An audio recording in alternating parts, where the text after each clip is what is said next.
There we go. Welcome. This is session number 6 of an introduction to biblical prophecy, focusing on the books of Daniel and Revelation. I'm Dr. John McMath, joined here by my friends in Italy and in the Philippines. And we've been going through a lot of college level stuff with this group for about 3 years now. We just continue, and it's a fun way to spend the middle of the week, and we're glad to welcome others to the group. Today we'll be looking at the 7th chapter of the book of Daniel, and I've got to get my Daniel open here, because if I don't, I'll be missing half of what I'm supposed to say. Let's see here. Daniel. So, with all my computer gear around here, it may amaze some people that I'm actually using a printed Bible to work my way through. I'm sorry I don't have notes. I've actually been working on, well, I'm 200 pages into it, so I guess I can call it a book that is primarily built around Daniel, Revelation, and some of the other prophetic literature, specifically asking the question, who is the fourth part of the statue, the fourth kingdom, the fourth beast? Who is that? How does the whole structure work? And what can we legitimately deduce about the man of sin, the arrogant king, in the New Testament, perhaps the Antichrist, as opposed to a spirit of Antichrist? Who is that? And is there anything we can actually know? And some things we can know, a lot of things we really can't. As we get into chapter 7 of Daniel, the principle of deliberate obscurity comes into play, because there are parts of this that have not happened historically yet. Parts of it have, and the parts that have been fulfilled literally. And so the Babylonians, the Persians, the Greeks clearly came into play. But who is that fourth kingdom? And to find out, we have to look at history and answer a bunch of questions from history. We're going to find a little horn amongst the other horns who rises up and humiliates 3 of the 10. And in chapter 8, we're going to see a lot more about that little horn. This is the willful king, the arrogant ruler who takes much of the world to war, and who ultimately will be put down at the second coming of Christ. So this Antichrist figure, whoever he might be and however well we can define him, is a character who is alive at the very end of this phase of history. That part is clear. There's a lot of other things that isn't clear, but that part is really quite clear. We get into chapter 7, we're going to notice a lot of similarities between chapter 7 and chapter 2. Chapter 2 is a dream about a big statue, a head of gold, silver, bronze, and then a mixture of iron, then iron and clay. A stone comes, bashes the feet, the whole statue comes down, and then the stone becomes a mountain and fills the whole earth. And it's explained by Daniel in that chapter that the head is Babylon, the bronze is Persia, modern Iran, that the next kingdom is Greece, and it's followed by a fourth kingdom that is great and terrible and different. And the The fourth part, the iron of the statue, is not given a name, even in the explanation. The 10 toes of the 2 feet are apparently a development from the iron stage. So whatever the iron stage is the fourth part. The 10 of the 2 feet is some kind of an organization of 10 kings or kingdoms or rulers who exist during the end time. So it would be unwise for us to try to pick out a specific group of 10 today, because we know we're not in the end time. We may be close, but Christians have always believed that we're close. Yes. So it's almost always a mistake to say this is it by next Wednesday. Where my students always hope that the second coming will happen before final exams, and so far they've always been wrong. So let that be a lesson to us. Chapter 7 is going to lay out a sequence of 4 beasts. The fourth beast is different from all of the others, and it has 10 horns. Amongst the 10 are 3, and another horn from outside, an 11th horn, humiliates or defeats the 3 horns from amongst the 10 and usurps power over the whole group. And then he will make a covenant with the holy people, with Israel, for 1 week, but he will do the abomination of desolation in the middle of the week. But in the end, he will not succeed. He will be destroyed when the Holy Ones, the Ancient of Days, appears to end his reign and establish the kingdom age, the Davidic kingdom. So it's clear to objective readers that Daniel 2 and Daniel 7 are laying out the same pattern. They're providing details or different ways of looking at the same set of events. Now, one thing that's interesting is that this second vision, the vision of the 4 beasts, comes at the end of Daniel's life. The statue vision comes at the beginning of Daniel's career in Babylon. The second one comes during the reign of Belshazzar, the king at the end of the Babylonian era. Daniel lives on into the Persian era, but only briefly. So it's interesting to see that this is definitely a parallel. Now, the critics and those who prefer not to see a messianic or prophetic element in Daniel have always said that these are 2 unrelated dreams, that they have no relationship. The first one has to do mostly with Nebuchadnezzar, and the others don't matter. And the second one has to do with the development of politics in the Eastern Mediterranean during what's called the Hasmonean period, before the time of Christ. If that were true, then the book of Daniel would be, I would agree, utterly irrelevant to the development of biblical prophecy. Daniel would have nothing to say, because he's giving some encouragement to people who lived 2,000 years ago in a place we no longer know anything about. And that was fulfilled then, and there's nothing left.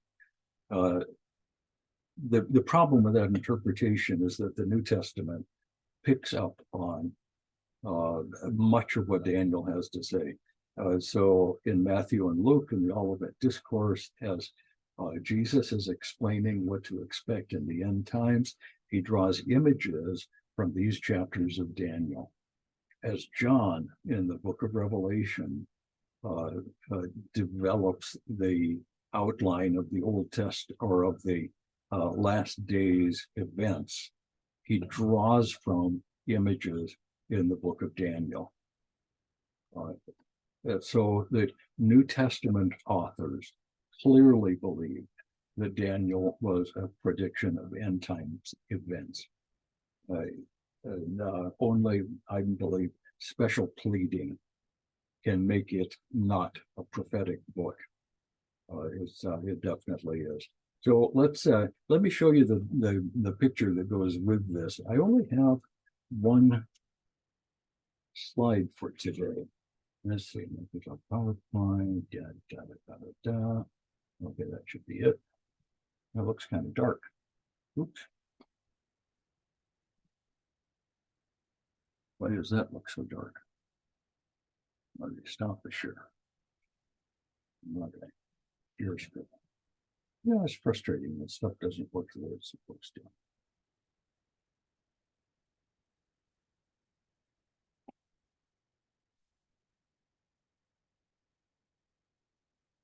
Okay. Is it? There we go. Bingo. Okay. This is the vision. Let me read what we've got here. We're in chapter 7 of Daniel. I'll start off at the beginning and kind of lay out what we're seeing here. In the first year of Belshazzar, king of Babylon, it's at about 538, maybe 539 BC. Daniel saw a dream and visions in his head as he lay in bed. So this is a vision that happens at night. It's a dream, basically. The other dream was Nebuchadnezzar's dream. It was very interesting that the two dreams are similar, but very different in their details. And so he wrote down the dream and told the sum of the matter. And Daniel declared, I saw in my vision by night, and behold, the four winds of heaven were stirring up the great sea, and the four great beasts came up out of the sea, different from one another. Okay, four great beasts. Good. I got this. The first was like a lion. The upper left corner of the screen there is the head of a winged lion, the symbol of Babylon. That face is probably Nebuchadnezzar, or maybe a stylized head of Nebuchadnezzar. We find this particular one in the British Museum in London. So there he is. The first was like a lion, had eagle's wings. Okay, an eagle is a great big bird, a clean and honorable bird in most of the prophetic literature. The eagles fly really high. They stay up above everything. So you've got this really respectable looking first beast. So a lion with eagle's wings. And then as I looked, the wings were plucked out, and it was lifted up from the ground and made to stand on 2 feet like a man. The mind of a man was given to it. Oh, okay. So this is Nebuchadnezzar. Nebuchadnezzar is the visible image of Babylon. And the kings who followed him, his sons, never lived up to his model. But it's clear that we're talking about Babylon. As this goes on, we're going to see that Daniel actually provides an interpretation. He's going to say the same thing I am. And behold, another beast, the second one, like a bear. And I don't have a bear, but I do have a Persian drinking cup. This is the sort of thing they would have toasted with one another with wine or whatever they drank. The bear was raised up on one side, kind of an awkward pose. It had 3 ribs in its mouth between its teeth, and it was told, arise, devour much flesh. Okay, that's not nearly as respectable a character. So you've got this bear getting up awkwardly on one side and uh, looking ferocious and kind of unpleasant. Ribs hanging out of its mouth and drooling, and heading off to eat something else. This would fit the Persian Empire very well. The Persian Empire began in the plains of modern Iran, up in the plateau country, and farther east, well up into Central Asia. The people are often called Scythian. They're a Caucasian people, that is, people who come out of the Caucasus Mountains. And in that area, they're not a Middle Eastern people at all. Their language is a thing called Farsi. It's a ancient Persian. It was eventually adapted to the Arabic script, but the Persians are a fascinating people. They go way, way back in time. And modern Iran has developed from that.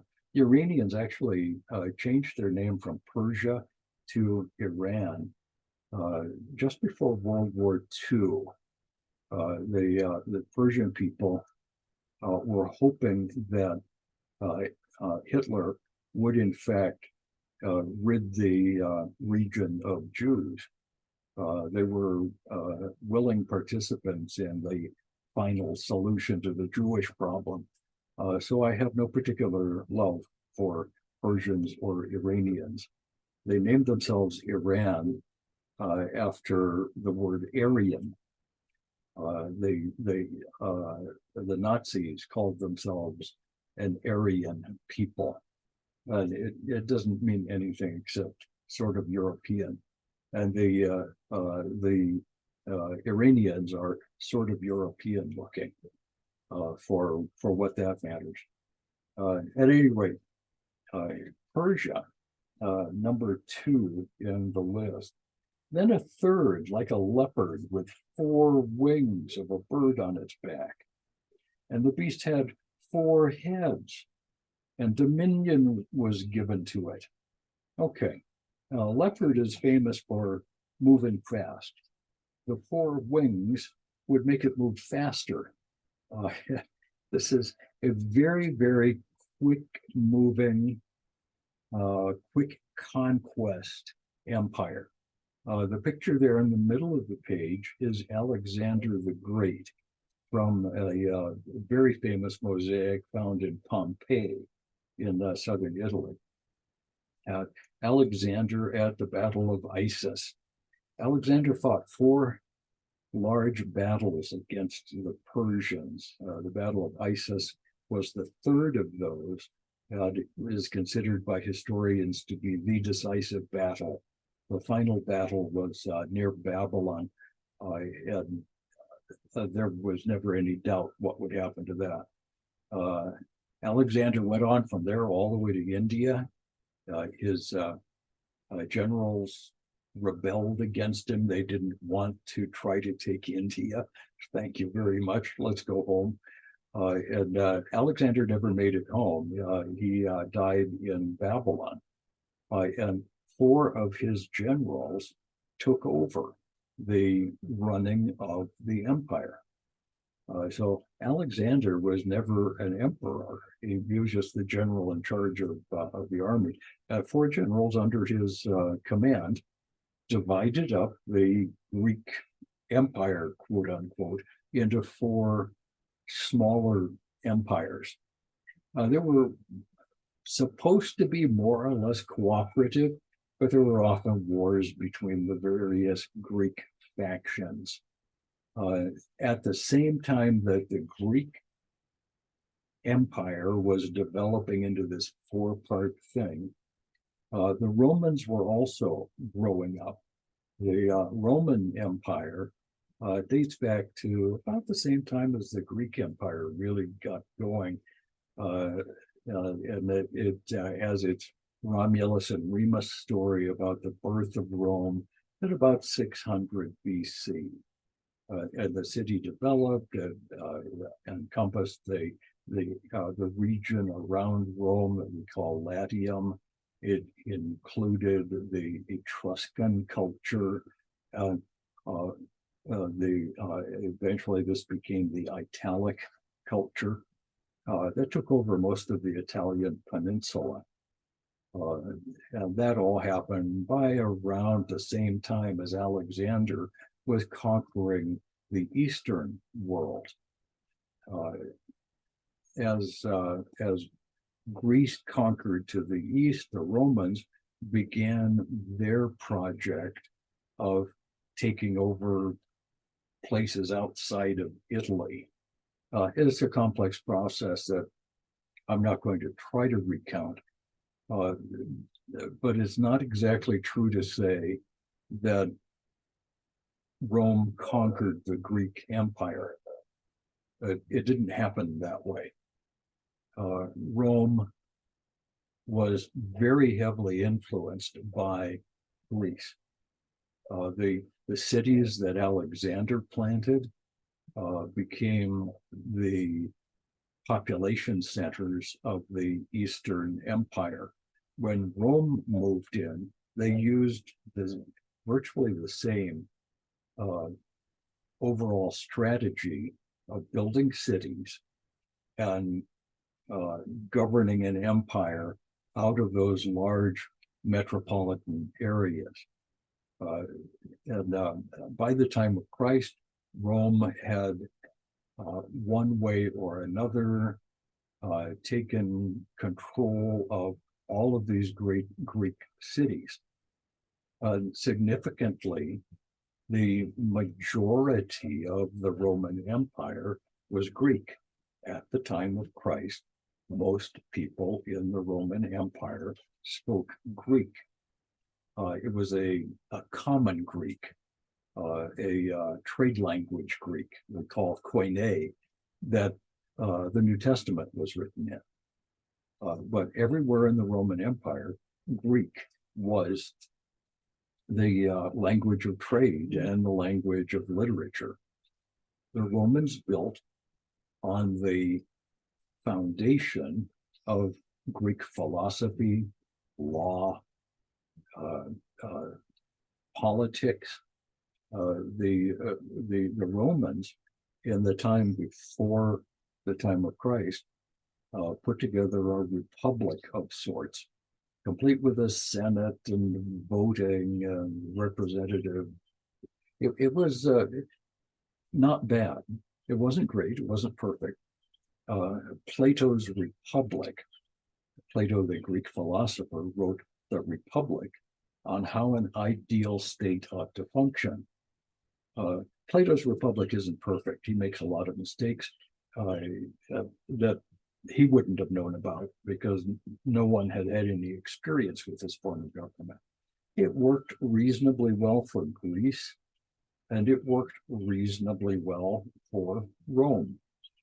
The Romans worshipped essentially the same gods as had been worshipped in Greece. They gave them different names often, but they were the same god. In Greek, the head god is called Theos. We translate God. In Latin, it comes out Deus. We get the word Zeus from that. Same word. So it's difficult to see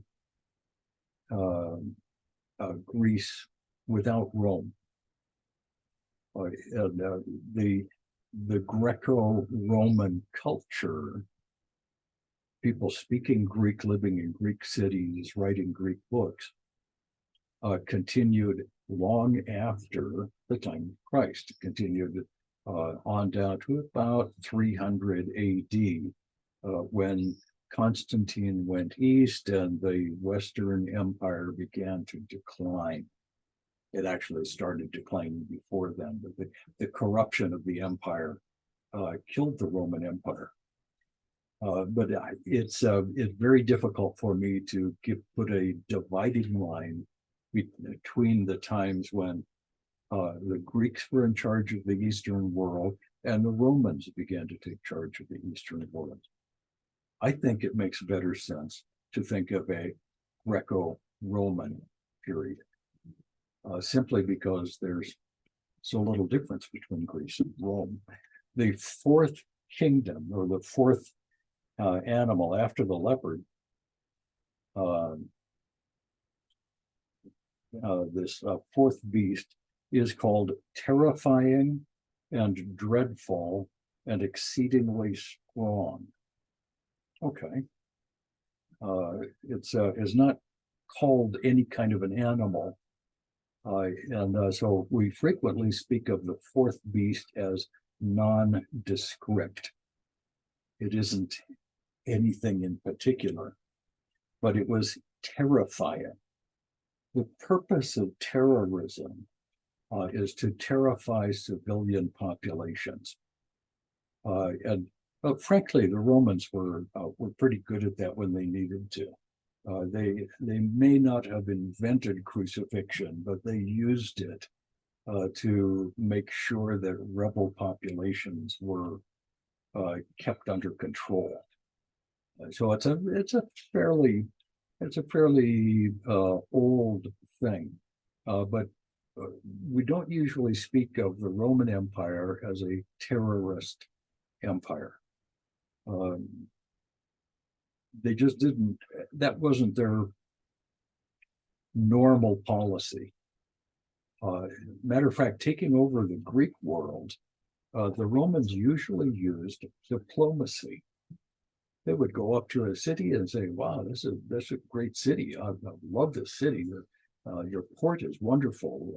Could we make a diplomatic agreement that we will trade with one another, and we would be allowed to utilize your port as a place to take on and off cargoes. And it would start with that and go on. The Romans were very big deal makers, and it was their philosophy that a really good deal is one in which both parties win. If you've got a win-win situation, so that you get better economically by having this new city as a part of your trade network, and the city does well by being a part of the larger Roman trade network, and everybody's happy at the end, that's a good deal. Some groups, like the Persians, for example, had a tendency to go in and just exact taxes and say, you're going to pay taxes. Now, they did provide some help. The Persians were pretty good at providing a mail system. One of the oldest scheduled mail delivery systems in the world dates to the Persian Empire in the 5th century BC. The Persians were pretty good at that, with a kind of a Pony Express thing where they would ride horses from one place to another, and they change horses and keep going. Every 7 or 8 miles, as I recall, there were little outposts with fresh horses, a place to get some food and rest for a few minutes, and then off you'd go, running on to the next spot. It was very effective on just one route across the length of the Persian Empire. So the Persians did do that, but they were more robber barons than a republic. The Greeks and Romans actually were very interested in doing business, and they could see the advantages of freedom of trade, freedom of travel, freedom to go in peace wherever you went. So the fourth beast, however, is terrifying. When you're in terror, when you're dead frightened to go out on the street because the bad guys, the Nazi or Gestapo or the KGB, is going to come knocking on your door, and you never know what to expect. That's very, very bad for business. It's very bad for an economy. The Greeks and Romans just didn't like that. They believed in um, law and order and a peaceful place where people can get around, speak the same language, get along with each other, do business, raise families. That was what the third beast is all about. And for all of the faults of the Greco-Roman world, it was a very constructive period of human history. The fourth beast, however, is terrifying and dreadful and exceedingly strong. It had great iron teeth. It devoured and broke to pieces and stamped what was left with its feet. Okay, it devoured. To devour is to eat ravenously with, whatever left over. It's a little bit like this Persian power, or the Persian power with the ribs hanging out of the bear's mouth. The fourth beast is essentially self-serving and destructive. So it was dreadful. It was just awful. The characteristics of the fourth beast are not attractive. It's dreadful.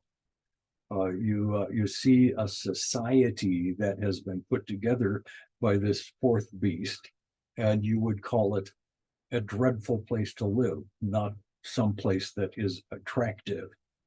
You ask yourself, well, who would want to live here? And the people who do live there have very little choice in the matter. The term hellhole is sometimes used. This is a really bad place. Somalia comes to mind. That's not a place people go on vacation. It's not a place we do peaceful business with.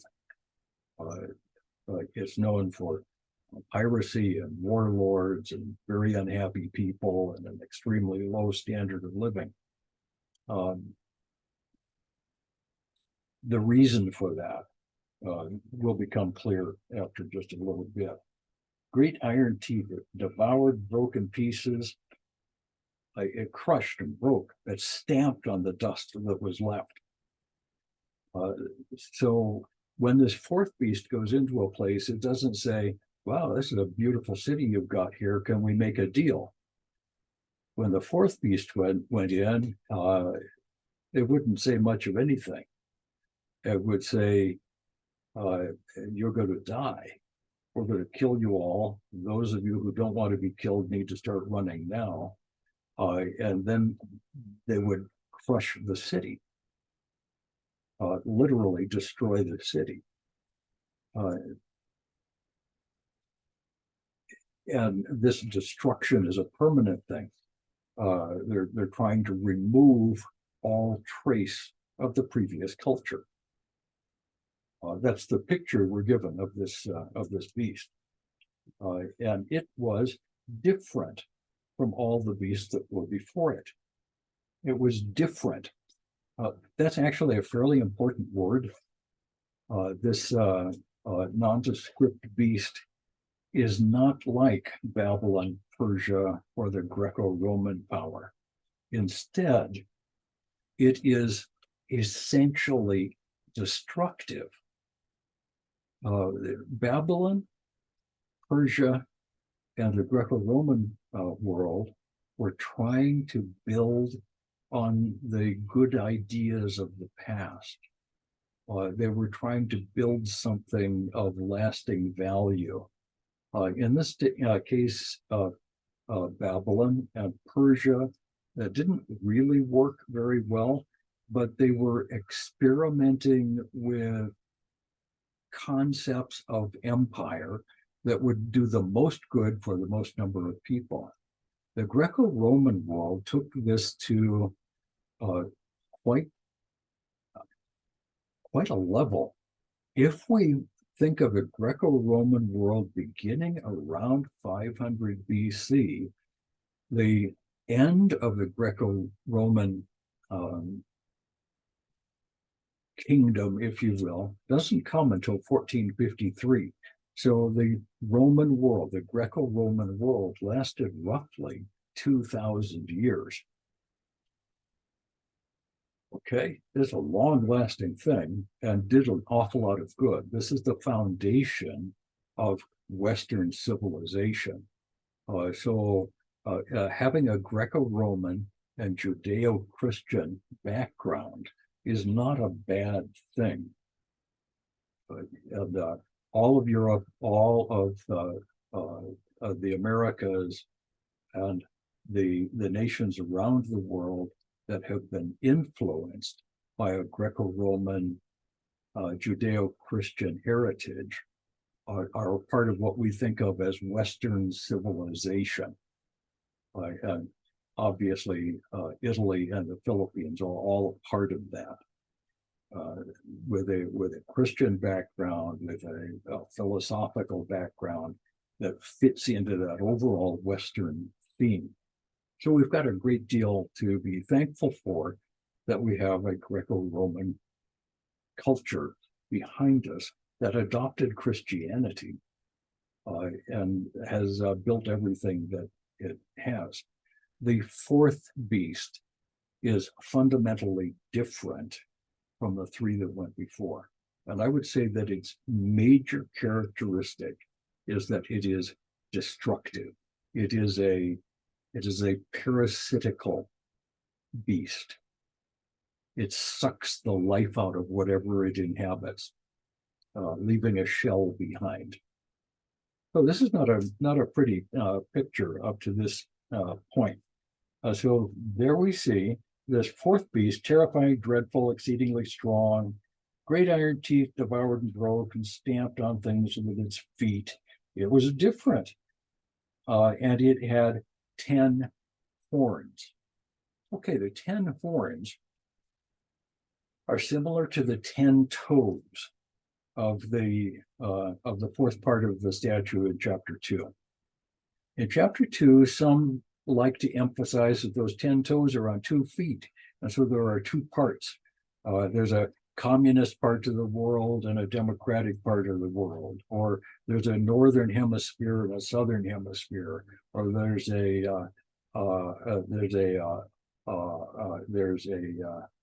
OPEC world and there's a oil consumer world, or whatever you want to imagine it as. But that ignores this second dream that says the 10ness is the feature. The 10 horns develop out of the head of this nondescript fourth beast. The horns typically in the prophetic literature refer to rulers or kings. So there are 4 leaders or 10 leaders who grow out of the fourth beast. But we don't exactly know what that means. Years ago, it was popular to say that the European Economic Community has to be the 10 toes. And it turns out that what are there, 28 in the European Economic Community? Some have said that it's got to be the nations who are members of OPEC.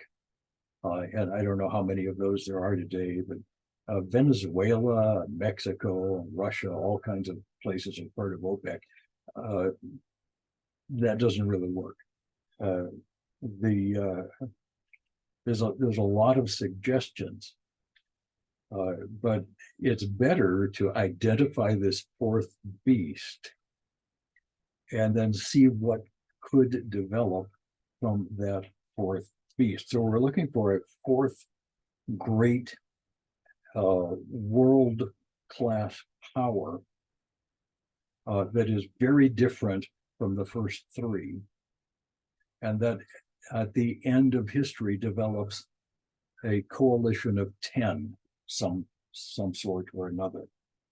Okay, and I considered the horns, and behold, there came up among them another horn, a little one, before which 3 of the first horns were plucked up by the roots. And behold, in this horn were the eyes like the eyes of a man, and a mouth speaking great things. So the one horn plucks up 3 from the 10 and usurps power over the 10. Now, what can that be? The simple answer is that we don't know. This is a nondescript beast. The Bible doesn't exactly tell us, but it allows us to draw some conclusions. Let's go on with this because it continues. In verse 9 of chapter 7, Daniel says, I looked, and thrones were placed, and the Ancient of Days took his seat. The Ancient of Days is usually understood as God the Father, although in some places we have a question. We think maybe this should be understood as Christ himself. The comparative passage here is Revelation 1:14, where the Ancient of Days takes his seat. We see the thing going on there. We see the Ancient of Days clothed as white as snow here, like pure wool. Throne was fiery flames, wheels were burning fire, stream of fire issued and came out from before him. 1,000,000 served him, 10,000 times 10,000 stood before him. Courts sat in judgment, and the books were opened. Okay, so this is a final judgment. This is a judgment to condemnation, what we would think of as the great white throne. And I looked then, because of the sound of great words that the horn was speaking. So the horn is this little horn, this little bitty horn. They're just shouting, and he's making a lot of noise. And as I looked, the beast was killed and its body destroyed and given over to be burned with fire.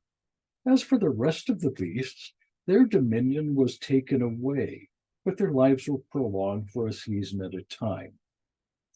Okay, that's very interesting. Again, there's not a whole lot that we know. The beast, this fourth kingdom, this fourth different destructive beast, is utterly destroyed. But the other 3, Babylon, Persia, and the Greco-Roman Empire, still have components that will survive. So their effects come forward beyond the judgment. But again, this is fascinating. As for the rest of their beasts, their dominion was taken away. Then what? And I saw in the night vision, behold, with the clouds of heaven, there came one like a son of man. And he came to the Ancient of Days and was presented before him. And to him were given dominion and glory and a kingdom. And all peoples, nations, and languages should serve him. His dominion is an everlasting dominion, which shall not pass away. His kingdom, one that shall not be destroyed.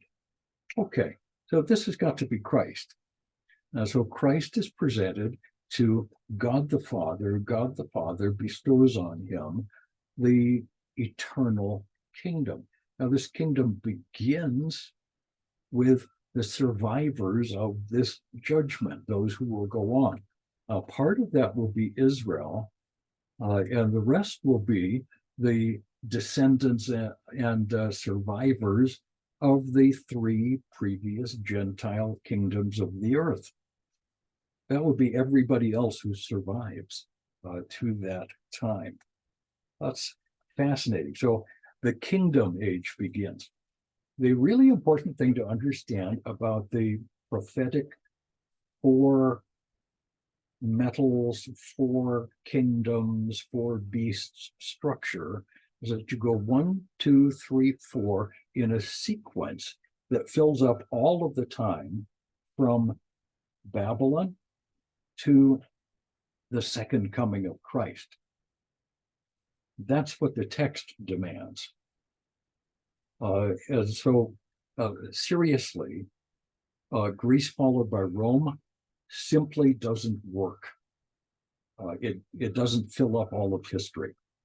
To argue that the Antichrist is the Pope is simply nonsense in this passage.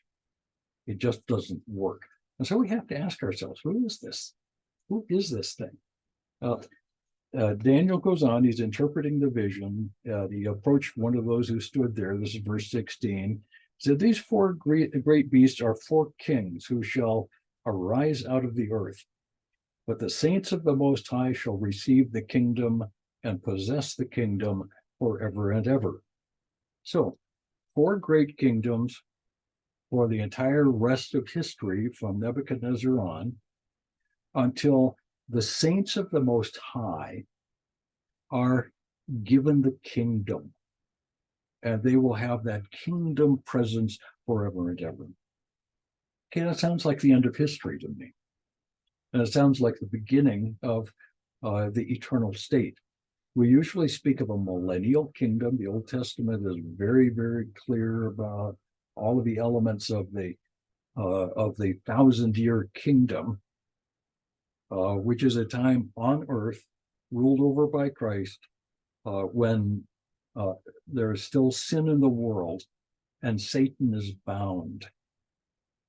But it's a perfect place in as much as it can be perfect, with the sin nature still at work and Satan still in the world, because Christ is the king. Even at the end of that, there will be another great battle when Satan is released, if I read these passages correctly. And so he goes on. He says, now I desired to know about the fourth beast, which is different and terrifying, with claws of bronze, devouring in broken pieces and stamped what was left, and about the 10 horns and the little horn and the 3 horns. And as I looked, the horns made war with the saints and prevailed over them. This horn is the end time ruler who made war with the saints and prevailed over them. There's a very, very hard time coming at the end. Now, the term saints in the Old Testament refers to the remnant of Israel, believers within the people of Israel. It's not looking forward to Christians yet. We'll have to look at where Christians are at that time in the New Testament. But all of this is going on, is persecuting the saints until the Ancient of Days came and judgment was given for the saints of the Most High. And the time came and the saints possessed the kingdom. And he says, as for the fourth beast, there shall be a fourth kingdom on earth, which shall be different from all of the others. And it shall devour the whole earth and trample it down and break it to pieces. As for the 10 horns, out of this kingdom 10 kings will arise, another shall arise after them. He shall be different than the former ones. And he shall put down 3 kings. He shall speak words against the Most High. So this arrogant king is an anti-God character. He hates God. That would characterize an awful lot of modern politicians. So I'm not going to name anybody the Antichrist. But he's a very bad man. He shall speak words against the Most High. He shall wear out the saints of the Most High. To wear them out is to destroy them slowly with 1,000 cuts, to force them to become like him, to make them give up following God slowly over a period of years, is what that means. And they shall be given into his hand for a time, times, and half a time. That adds up to 3.5 years. What is it about 3.5 years? In chapter 9, we're going to see how the 70th week works out. But that we call this period the day of Jacob's trouble, or the 70th week of Daniel, or the Great Tribulation for Israel. It's a 7-year period divided in half by a terrible act by the Antichrist that breaks the treaty with Israel that begins this period and then forces them into horrible suffering for the last half of the 7 years. And this is the 7 that immediately precedes the 1,000-year millennial reign of Christ. So that's the structure that we're overall looking for. And he shall wear out the saints of the Most High and shall think to change times and seasons. Instead of figuring time by Anno Domini AD, the year of Christ, we're going to have a different way to figure years. And we're going to celebrate different holidays. No more Christmas and Easter and Pentecost. We're going to celebrate some other kind of holidays. But the court will sit in judgment. His dominion shall be taken away to be consumed and destroyed in the end. And the kingdom and dominion and the greatness of the kingdoms under the whole of heaven shall be given to the people of the saints of the Most High. His kingdom shall be everlasting kingdom, and all dominions shall serve and obey him. That's the end of the matter. As for me, Daniel, my thoughts greatly alarmed me. My color changed, but I kept the matter in my heart. Okay, let me summarize this. I'm going to end up trying to share a screen here, and I'll draw you a picture because this is actually a fairly cool thing. Let's see if I can make this happen. Oh, can't start that while I'm doing that. Let's see if I can make this one go away. Zip. Very good. Disk not ejected. Bunch of no disks got ejected. Okay. Share content. Wait for it. All right. Here's what we know, what we can say for sure at this point. We're going to try to do a timeline. And 606 is here, and we'll put the cross here. There's 0, and we'll put the end time way over there. Here's the 1,000, and here's the 7. So how does this thing work out? The 4 beasts are obviously Babylon, followed by Persia, and then followed the dates 537, 330 BC is Persia. By the way, the dates I'm giving you have to do with the time that Jerusalem was overrun. Jesus talks about the time of the Gentiles. This is the time of the Gentiles. Jesus says that what's going to happen during the time of the Gentiles is that these courts, the courts of the temple in Jerusalem, will be controlled, trampled down by the Gentiles until the time of the Gentiles is fulfilled, at which time Christ will return and initiate the millennial kingdom. That's the promise of Luke 21, the Olivet Discourse. So we're going to call this the time of the Gentiles. The third kingdom of the 4 is Greco-Roman.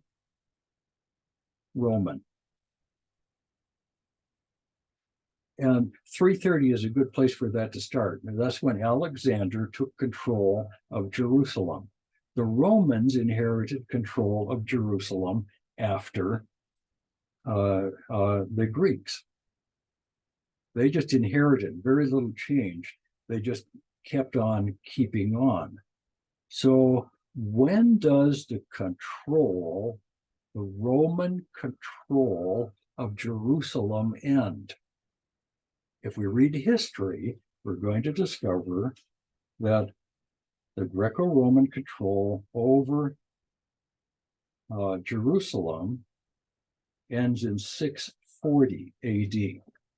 The people who controlled Jerusalem were the people of the Byzantine Roman Empire centered in Constantinople in modern Turkey. The Eastern Roman Empire had a much larger population and a much older civilization than the Western Roman Empire. The Roman Empire didn't fall with the invasion of the barbarians between 300 and 500 AD. The Roman Empire continued to exist, and in the East it continued to be called the Roman or Byzantine Empire until 1453 AD. But that Eastern Roman Empire that the Arabs call Rum, R-U-M, was driven out of Jerusalem in 640 AD. And it was replaced by the Muslim Caliphate. Okay?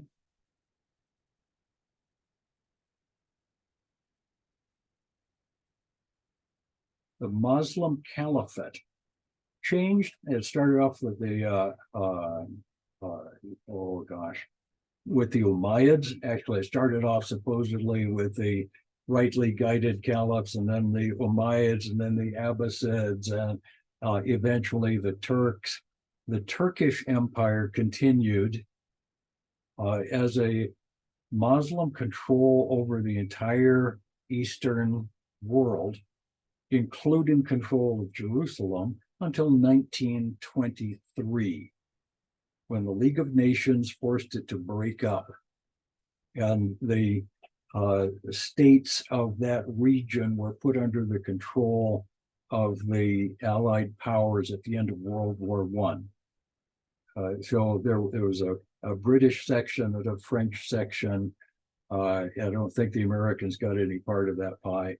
And it was lines were drawn through the desert to describe the various parts. And Israel was given by the British to be the homeland for the Jewish people. This is the British White Paper of, I believe, 1918. And the return of Jewish people to the land of Israel began about 100 years ago, 125 years ago. Continues to this day. But the thing to remember is that the Temple Mount and Jerusalem continue to be under control. Eastern Jerusalem continue to be under control of the Muslims, under the power of the Jordanian Waqf, W-A-Q-F, that I can't pronounce very well. So the fourth beast has to be Muslim.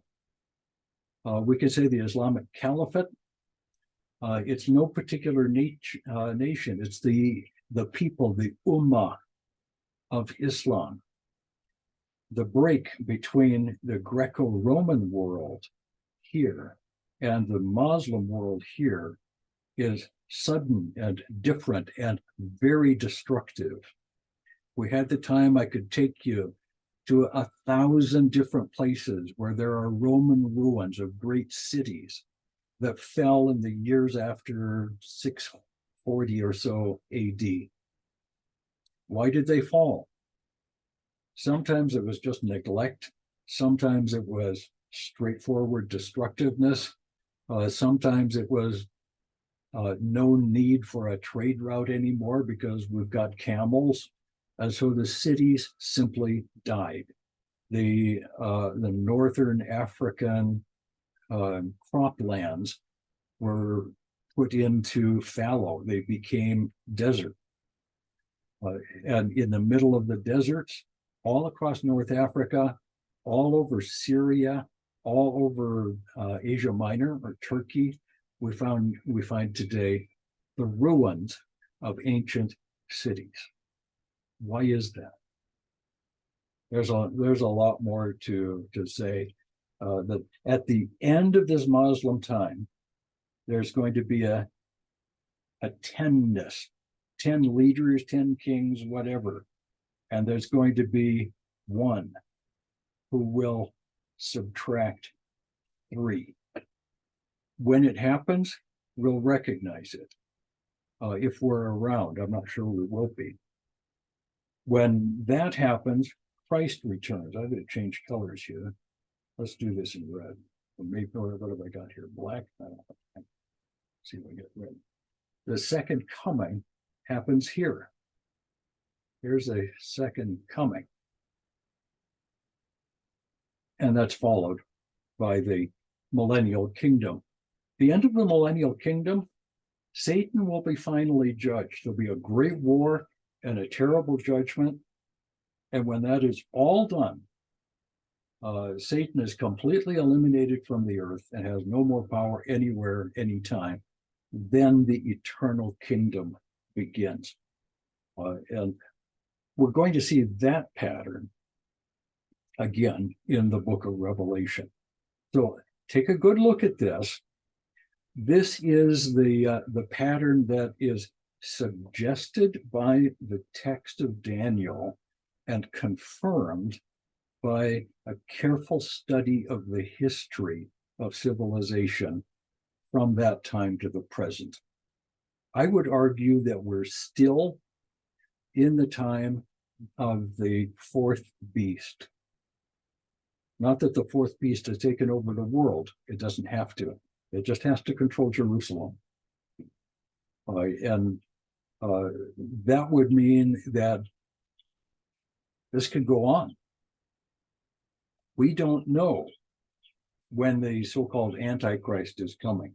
We don't know when the second coming will happen. Jesus said no man can know that. Even Satan doesn't know. And Satan, the destroyer, is the father of Islam.